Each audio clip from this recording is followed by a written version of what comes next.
l'ascète Valmiki interrogea Narada. Qui donc est à présent en ce monde vertueux et vaillant, connaît le dharma et reconnaît les bienfaits, dit la vérité, est ferme dans ses observances, a une conduite pure et fait le bien de toutes les créatures, est à la fois savant et capable, paraît toujours d'humeur agréable, est maître de lui, a dominé sa colère, est resplendissant et n'éprouve pas d'envie, effraie les dieux eux-mêmes en combattant furieusement. Je suis impatient de l'apprendre. Ayant entendu ces paroles de Valmiki, Narada, le connaisseur des trois mondes, l'invita à écouter et tout réjoui lui fit ce récit. Nombreuses et difficiles à acquérir sont les vertus que tu as mentionnées, ô sage. Je sais quel est l'homme qui les possède. Écoute, je vais te le dire. Il est issu de la dynastie d'Ikshvaku et s'appelle Rama.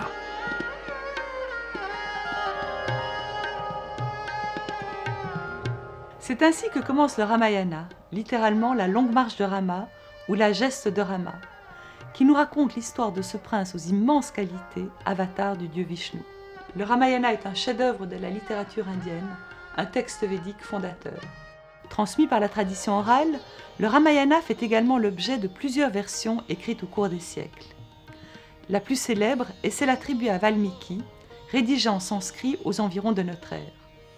Dans son récit, Valmiki ne se présente pas comme celui qui raconte, mais comme celui qui écoute, poursuivant ainsi la tradition de la transmission orale. Le Ramayana comporte 24 000 slokas ou distiques, soit 48 000 vers répartis en 7 chants. Il est l'Adhikavya, le premier poème. Pour explorer toutes les richesses de ce récit complexe, Valmiki utilise un langage poétique très raffiné.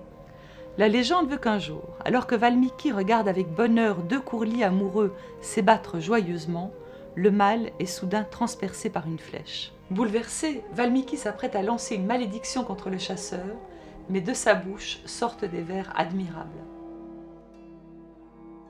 Nisada, puisses-tu ne jamais trouver de foyer pendant de longues années, puisque tu as tué ce courlis qui se livrait à l'amour. Le dieu Brahma lui apparaît alors et l'invite à écrire dans le même style versifié l'histoire de Rama. Cette origine divine du texte renforce la dimension religieuse essentielle du Ramayana, qui montre les liens entre les divinités et les hommes. Avec le Mahabharata, le Ramayana forme d'ailleurs une charte du brahmanisme, d'où est issu l'hindouisme. L'histoire du Ramayana commence lorsque le dieu Vishnu s'incarne dans le corps de Rama, le fils aîné de Dasarata, roi de la cité d'Ayodhya. Il doit combattre sous forme humaine le démon Ravana, roi des maléfiques Rakshasa, invulnérable aux dieux.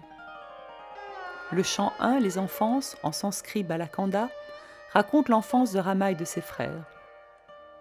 Il se termine par le mariage de Rama avec Sita, fille du roi Janaka. Ce dernier a promis de marier sa fille à celui qui saurait dominer l'arc de Shiva. Rama parvient à bander l'arc et à le briser. Grâce à son exploit, il épouse Sita au cours de noces somptueuses. Au cours de la même cérémonie, les 3 frères de Rama épousent les 3 sœurs de Sita. Le chant 2 commence avec le retour des princes et de leurs épouses à Ayodhya, où, conformément à la tradition, Dasarata décide de faire de Rama son fils aîné, l'héritier du royaume. Contraint par Kaikeyi, une des épouses du roi, celui-ci envoie Rama pour un exil de 14 années dans la forêt. Il s'en va accompagné de Sita et de son frère Lakshmana, tous vêtus en tenue d'ascète. Le chant 3, Aranyakanda, décrit leur vie d'ermite dans la forêt de Dandaka. Leur séjour au cœur de la nature se révèle idyllique jusqu'à l'enlèvement de Sita par Ravana, le roi des démons. Celui-ci trompe la vigilance des frères avec son complice Marika qui se transforme en antilope dorée et éloigne ainsi Rama et Lakshmana de Sita. Ravana enferme ensuite la jeune femme dans son palais, dans l'île de Lanka. Rama, désespéré, se lamente et part avec son frère à la recherche de Sita. Dans le chant 4, Kiskinda, il rencontre Sugriva, le roi des singes, et Hanuman, le plus vaillant d'entre eux. Les princes signent un pacte avec les singes qui acceptent de les aider à retrouver Sita. Au chant 5, Sundarakanda, les singes confient à Hanuman la mission d'aller explorer Lanka où est séquestrée Sita. Grâce à sa force exceptionnelle, Hanuman bondit au-dessus de l'océan et atteint l'île. Il pénètre dans le palais de Ravana où il découvre Sita dans un jardin d'Asoka. Désespérée, amaigrie par le jeûne, elle est harcelée par Ravana qui tente constamment de la faire céder à ses avances. Femme, aux cuisses en trompe d'éléphant, voici qu'à ma vue tu caches ta poitrine et ton ventre, comme si de frayeur tu voulais te rendre invisible. Je t'aime, princesse aux grands yeux, ne me dédaigne pas. Ma bien-aimée au corps parfait qui ravit l'univers tout entier, le dharma propre au Rakshasa consista de tout temps à faire usage de la force contre les femmes des autres, soit pour s'unir à elles, soit pour les enlever. Hanuman remet à Sita la bague de Rama en signe de reconnaissance. Au retour d'Hanuman, les singes et les ours, conduits par Rama et Lakshmana, partent pour Lanka. Ils construisent une immense digue pour traverser l'océan, jetant des rochers et des troncs d'arbres dans la mer.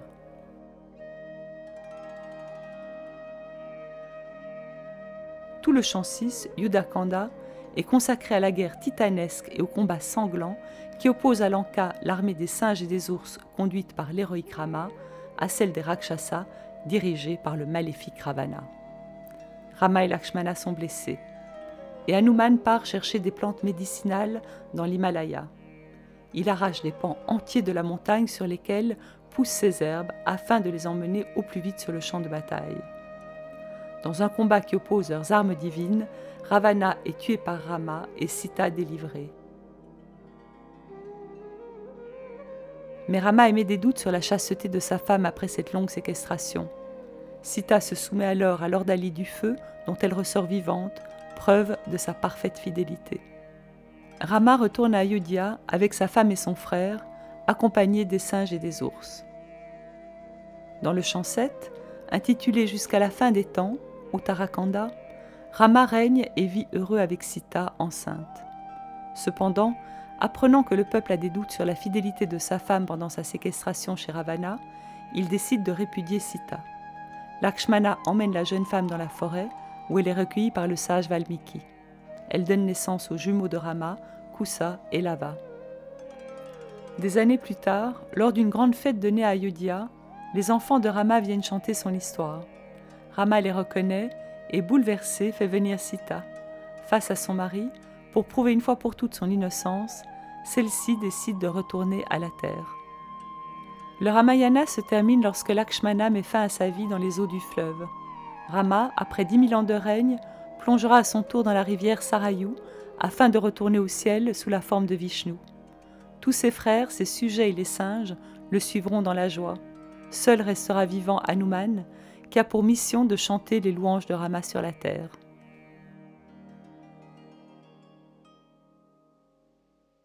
C'est le texte intégral du Ramayana de Valmiki que nous vous proposons aujourd'hui.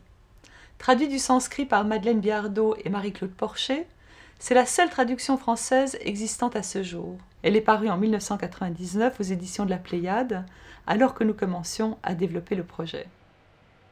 Nous avons accompagné cette épopée lumineuse de 700 miniatures indiennes de la fin du XVIe siècle au début du XIXe siècle, illustrant scène par scène les chants du Ramayana. Cet ouvrage est le fruit d'un travail de recherche immense. 10 années ont été nécessaires pour identifier, retrouver, rassembler, image par image, manuscrit par manuscrit, la plus grande quantité de miniatures existantes du Ramayana. Plus de 5000 miniatures ont été ainsi recensées, provenant de collections publiques et privées du monde entier.